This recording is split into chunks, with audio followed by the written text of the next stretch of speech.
दोस्तों आज हम डिफरेंस देखेंगे एक पुअर माइंडसेट और रिच माइंडसेट के बीच में। इसके लिए मैंने 3 बुक्स का सहारा लिया है, rich dad poor dad, 7 habits of highly effective people और द मिथ रिविजिटेड। दोस्तों सबसे पहला डिफरेंस एक पुअर माइंडसेट और एक रिच माइंडसेट वाले लोगों में ये है कि रिच माइंडसेट वाले लोग सबसे पहले अपने लिए एसेट्स बनाते हैं जो उनको हर महीने पैसे ला के दे और उसके बाद सारी कंफर्ट की चीज़ें खरीदते हैं। लेकिन गरीब माइंडसेट वाले लोग दिखावे के लिए, शो के लिए सारी यूजलेस चीज़ें खरीद लेते हैं और उसके बाद उनके पैसे ही नहीं बचते कहीं अच्छी जगह इन्वेस्ट करने के लिए और वो पूरी ज़िंदगी गरीब ही रह जाते हैं। इसका मैं एक रियल लाइफ एग्जांपल देना चाहता हूँ जो मुझे मेरे एक दोस्त ने बताई।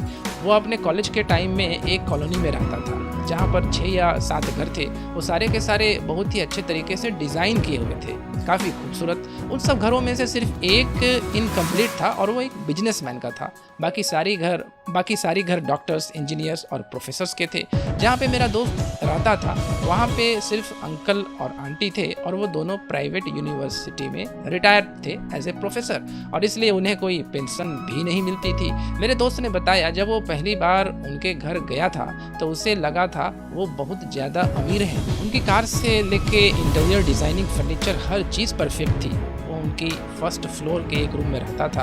अकॉर्डिंग टू हिम, यानी मेरे दोस्त के अनुसार, उसने बहुत बार नोटिस किया कि अंकल और आंटी की बार बार बहस होती थी पैसों के रिगार्डिंग। कोई भी एक्सेस खर्चा उनके बीच में टेंशन क्रिएट कर रहा था। एक बार वो अंकल के साथ उनकी बालकोनी में बैठा हुआ था तो उसने उनसे कहा कि आपके साथ वाले पड़ोसी ने शायद अपना घर कंप्लीट नहीं किया है। इस पर उन्होंने कहा कि हाँ, बहुत कंजूस है, कार भी नॉर्मल सी रखी है, एक ही फ्लोर बनाया है, इनकी वजह से हमारी कॉलोनी अच्छी नहीं लगती, पता नहीं पैसे खर्च करते ही नहीं है। थोड़े महीनों के बाद वो वहाँ से शिफ्ट हो गया तो एक बार उसे उसी अंकल का कॉल आया जहाँ वो रहता था और उन्होंने कहा कि अगर आपका कोई फ्रेंड रूम के लिए हो तो हमारे पास यहाँ वैकेंसी है, आप रिकमेंड कर दीजिएगा। उसने कहा ओके अंकल, लेकिन उसे ये बात अजीब लगी कि उन्होंने अगले ही दिन उसे दोबारा कॉल कर दिया और कहा कि क्या आपने किसी फ्रेंड से पूछा? तो उसने कहा हाँ, लेकिन चूँकि आपका रूम बहुत कॉस्टली है इसलिए कोई अफोर्ड नहीं कर पा रहा है। तो उन्होंने कहा कि वो तो होगा ही, हमने इतनी फैसिलिटीज़ जो प्रोवाइड कर रखी है। और फिर नेक्स्ट डे दोबारा उसी अंकल ने कॉल करके कहा कि हम अपना प्राइस कम करने के लिए तैयार हैं, आप अपने दोस्त को यहाँ पर भेज दीजिए। माई फ्रेंड टोल्ड एक्चुअल में वो प्राइस भी ज़्यादा था और कोई वहाँ जाना नहीं चाहता था। जब मैंने अपने फ्रेंड्स की ये पूरी story rich dad poor dad की थ्योरी के साथ कंपेयर किया तो मैंने ऑब्जर्व किया कि फर्स्ट वहाँ पे एक बिजनेसमैन का ही घर था, इसका एक फ्लोर बना हुआ था और 1.5 साल के बाद वही घर उस पूरी कॉलोनी में सबसे बड़ा था। उन्होंने 3 फ्लोर बना दिए थे और वो बहुत ही सुंदर बनाया था।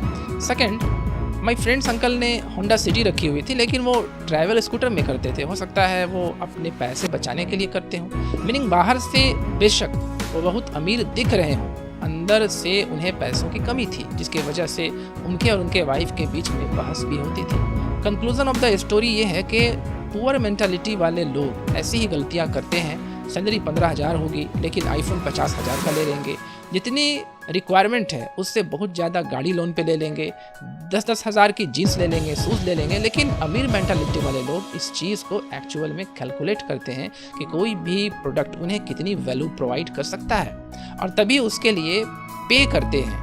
नेक्स्ट पॉइंट कहता है कि अमीर मेंटालिटी वाले लोग सबसे पहले खुद को पे करते हैं, उसके बाद किसी और को। आप में से बहुत सारे लोगों ने रिच डैड पुअर डैड पढ़ी होगी लेकिन बहुत कम लोग रॉबर्ट कियोसाकी और उनकी वाइफ की एक्चुअल स्टोरी जानते होंगे। इन दोनों की शादी से पहले रॉबर्ट कियोसाकी बहुत ज़्यादा उधार पर थे। ये दोनों चाहते थे कि अपनी लाइफ को इम्प्रूव करें, लेकिन इनकी मंथली सैलरी से ज़्यादा इनकी मंथली लोन इंस्टॉलमेंट थी जो उन्हें देनी पड़ती थी। लेकिन रॉबर्ट को अपने रिच डैड के सारे प्रिंसिपल याद थे जिन्होंने कहा था कि अपने आप को सबसे पहले पे करो।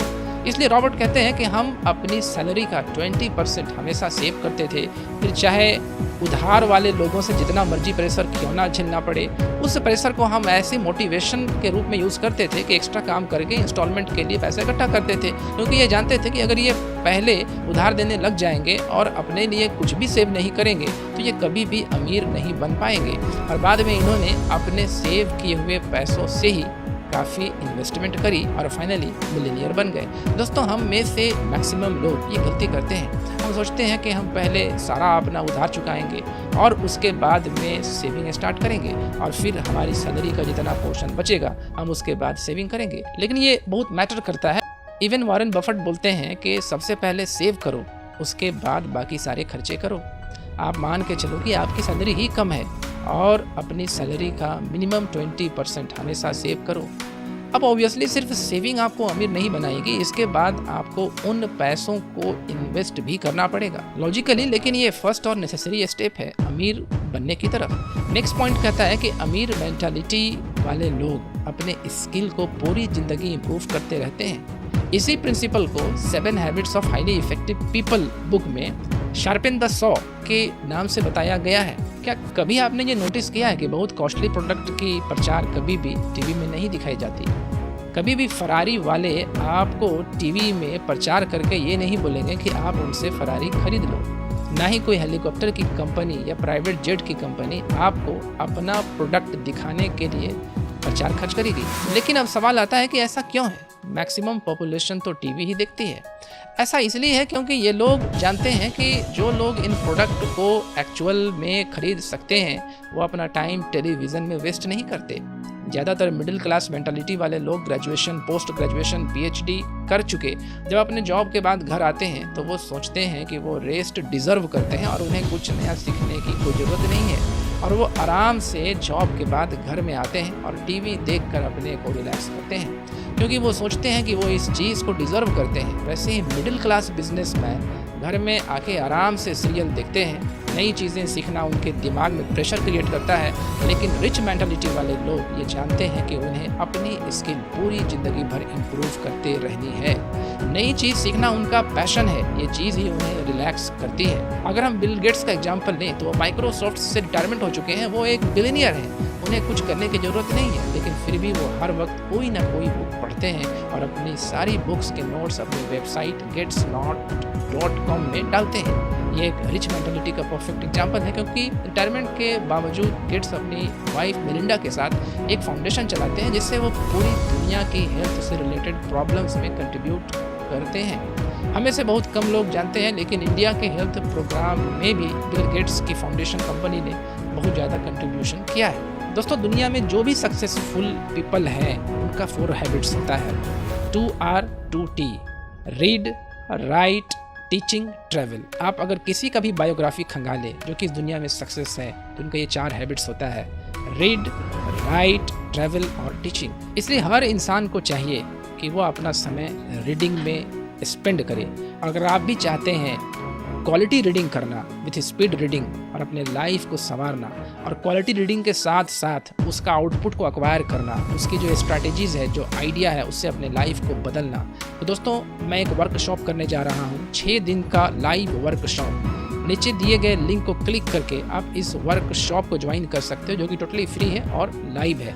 6 दिन में डेफिनेटली आपको जो टेंजिबल रिजल्ट मिलेगा वो ये है कि आप बुक पढ़ना सीख जाएंगे और कैसे आप अपना स्पीड को डबल कर सकते हैं आप ये भी सीख जाएंगे। मीनिंग आपका जो अभी करंट जो स्पीड है पढ़ने का, उस स्पीड की तुलना में आप अपने स्पीड को डबल कर सकते हैं। और भी बहुत सारे सीक्रेट्स को और बहुत सारे टेक्निक को मैं आपको बताने वाला हूं जिससे आप अपने लाइफ को इम्प्रूव कर सकते हैं, चेंज कर सकते हैं। और इस 6 दिन में हमारा क्या करिकुलम होगा, हम लोग क्या क्या डिस्कस करेंगे, वो सारा आपका नीचे लैंडिंग पेज में दिया हुआ है। क्या इससे बेनिफिट है, क्या क्या प्रॉब्लम हम अभी करंट सिचुएशन में झेल रहे हैं और हम कैसे अपने आप को इम्प्रूव कर सकते हैं। सो अगर आप भी चाहते हैं बुक पढ़ करके आगे अपने लाइफ को इम्प्रूव करना, आगे बढ़ना, तो आप मेरे वर्कशॉप को ज्वाइन कर सकते हैं। दोस्तों, नेक्स्ट पॉइंट कहता है कि आउटसोर्स। मैक्सिमम लोगों की जब जॉब लगती है तो उनकी ये मेंटालिटी होती है कि भाई अब तो अपनी लाइफ सेट है, जिसका इनडायरेक्टली मतलब ये होता है कि अब मैं ग्रो नहीं करना चाहता, मैं इसी जॉब में रहूँगा। अब क्योंकि हम उसी जॉब में रहेंगे तो हमारी सैलरी सिर्फ इंक्रीमेंट और प्रमोशन से ही बहुत प्रिडिक्टेबल मैनर में ग्रो करेगी।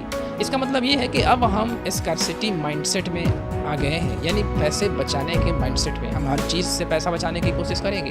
बिजली का बिल कैसे बचाएं, खाने में पैसे कैसे बचाएं, पानी का बिल कैसे बचाएं, और बस पूरी ज़िंदगी इसी स्किल को इम्प्रूव करते रहेंगे। लेकिन अमीर माइंडसेट वाले लोग ये जानते हैं कि उनके पास 24 घंटे ही हैं और एक लिमिटेड विल पावर है और अगर उन्हें ग्रो करना है तो उन्हें और लोगों की हेल्प लेनी पड़ेगी। इसलिए वो अपने मैक्सिमम काम जैसे कि खाना बनाना, कपड़े धोना, ड्राइविंग करना, बहुत सारे टेक्निकल काम को आउटसोर्स कर देते हैं और सिर्फ उन स्किल पर काम करते हैं जो बहुत रेयर और वैल्यूएबल होती है, ताकि वो और ज़्यादा ग्रो कर पाए। इसके दो फायदे हैं, एक तो वो अपनी कंट्री की इकोनॉमी में बहुत कंट्रीब्यूट करते हैं और दूसरा इस प्रोसेस में बहुत सारे लोगों को जॉब दे देते हैं। लेकिन एक पुअर मेंटालिटी वाले लोग इन लोगों को देखकर बहुत चिढ़ते हैं कि यार ये तो बहुत स्टाइल मारते हैं, बिना नौकरों के तो ये काम ही नहीं करते। लेकिन रिच मेंटालिटी वाले लोगों के दिमाग में कुछ और ही चल रहा होता है। उनका मेन मकसद स्टाइल मारना नहीं बल्कि अपने टाइम को बचाना होता है, जिसे गलत इंटरप्रेट किया जाता है। अब दोस्तों, इसका मतलब ये नहीं है कि आप सारे काम को आउटसोर्स कर दो और बाद में घर में बैठ के दोबारा से टीवी देखने लग जाओ। इसका मतलब सिर्फ और सिर्फ ये है कि अगर आप ग्रो कर रहे हो और अगर आपको लोगों की हेल्प चाहिए, आप अपने ग्रोथ को रोकेंगे नहीं और हिचकिचाएंगे नहीं और इसलिए कामों को आउटसोर्स कर देंगे। दोस्तों, नेक्स्ट पॉइंट कहता है कि think win win. Human psychology को समझने के लिए रिसर्च में एक एक्सपेरिमेंट किया गया।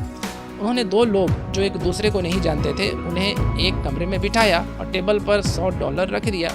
रिसर्चर्स ने उन लोगों को बताया कि आपको ये $100 आपस में बांटने हैं, लेकिन हमारी कुछ कंडीशन है। कंडीशन नंबर 1, पहला आदमी ये डिसाइड करेगा कि वो दोनों $100 को कैसे बांटेंगे। कंडीशन नंबर 2, दूसरा आदमी ये डिसाइड करेगा कि जो पहले आदमी ने जितने डॉलर्स को डिवाइड किया है वो उसे मंजूर है या नहीं।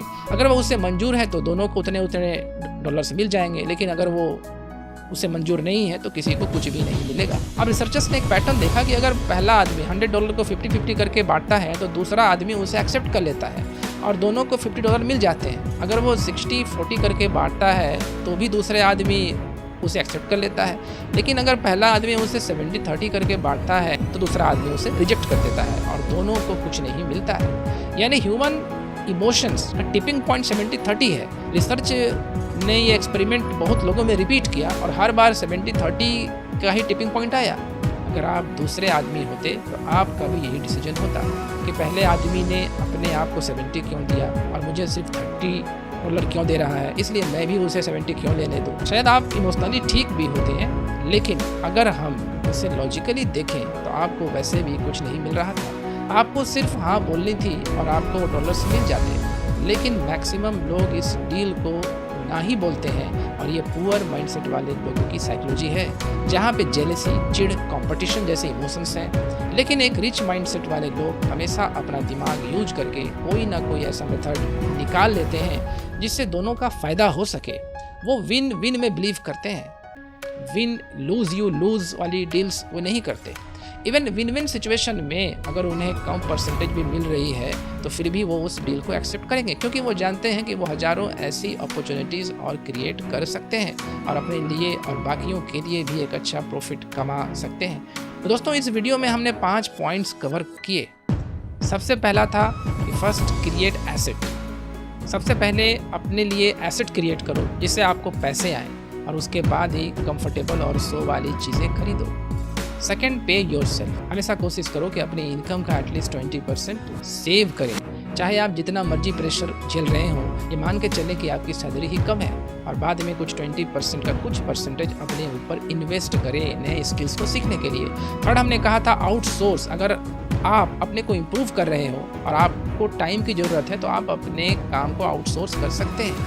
इन चीज़ों में कंजूसी नहीं करनी चाहिए। कंटिन्यूसली अपने स्किल्स इंप्रूव करते रहिए, नया नया मटेरियल्स पढ़ते रहें। और फाइनली आता है थिंक विन विन। ये मत सोचो कि दूसरे को मेरे से ज़्यादा मिल गया।